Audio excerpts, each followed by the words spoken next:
რაც შეეხება შემცვლელს, სიტუაციის გათვალისწინებით ჩემი აზრით კატასტროფა არის. პირველ რიგში არბელუა, რომელიც უკვე დაინიშნა და იმედია ორ კვირაში შეიცვლება. რეალმა ძალიან ლამაზად ჩამოწერა მისი მიღწევები, მაგრამ უბრალოდ შეხედეთ მის სტატისტიკას კასტილიაში. ეს ყველაფერი მე პირადად არანაირ იმედებს არ მაძლევს. შემდეგ უკვე შედარებით საინტერესო ვარიანტი რაული ყავს.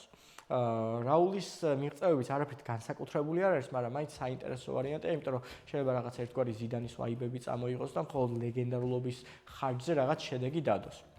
აი, შემდეგი ვარიანტი არის ყველაზე საინტერესო. იურგენ კლოპი. ის ამ მომენტისთვის ერთადერთი ხელმისაწვდომი ტოპ სპეციალისტია და თანაც დასვენებული. და მე პირადად ვოცნებობ ოდესმე იურგენ კლოპი ვნახო რეალის მწვრთნელად, მაგრამ მეგობრებო, ჩემთვის ეს ამ რეალში პრაქტიკულად შეუძლებელია. უბრალოდ ვერ წარმომიდგენია ვინისიუსი და მბაპე გეგენპრესინგის სისტემაში. ანუ ეს სისტემა გაცილებით მომთხოვნელია, ვიდრე ალონსოს სისტემა იყო. ეს სისტემა მოითხოვს მოედნის ყველა წერტილში დაუღალავ შრომას და ამ ვერ წარმომიდგენია, რომ რეალის ეს შემადგენლობა ამდენს დარბის და ერთსი აპრესინგებს. ანუ ეს დიდწილად არის გუნდური თამაში. გუნდური სისტემა და რეალის სავსე არის ინდივიდუალისტებით.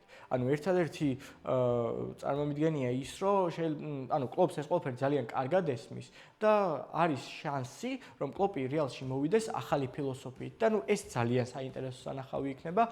კლოპი რეალში ახალი ფილოსოფიით, ძალიან კარგი იქნება, მაგრამ არარეალურიც არის. კიდევ ჩელსიდან გამოგდებული დეძერბი ალბათ შეჭამენ რეალის გასახდელში. და ყველაზე საინტერესო ვარიანტი, რომელზეც ალონსოს ტაქტიკის განხილვის ვიდეოში ცოტა ირონიულად ვისაუბრებ, შეგიძლიათ ეს ვიდეო უცვლად ნახოთ, საინტერესო გამოვიდა, არის ზიდანის დაბრუნება. პრაქტიკულად არარეალურია, მაგრამ ეს არის ყველაზე ოპტიმალური ვარიანტი და ზიდანი მესახება ერთადერთ ფიგურად, რომელსაც შეუძლია ეს არეული გასახდელი დაალაგოს, შეძლოს ვინისიუსის დამშვიდება ან საერთოდ გაგდება და ამის ძალიან კარგი მაგალითი არის ბეილი და შეძლოს მბაპეს, რომელსაც ალბათ ცოტა იმედები უკვე გაუცრუდა, ხასიათზე მოყვანა. იმიტომ რომ ყველამ კარგად იცით მბაპეს დამოკიდებულება ზიდანის მიმართ. ბევრი სირთულე არის ამ ვარიანტში, იგივე ზიდანის უკვე 2 წასვლა და პრაქტიკულად გარანტირებული ადგილი საფრანგეთის ეროვნულ ნაკრებში ართულებს ამ ყველაფერს, მაგრამ პერსმა თუ მოინდომა ძალიან კარგად შეძლებს ზიდანის დაბრუნებას.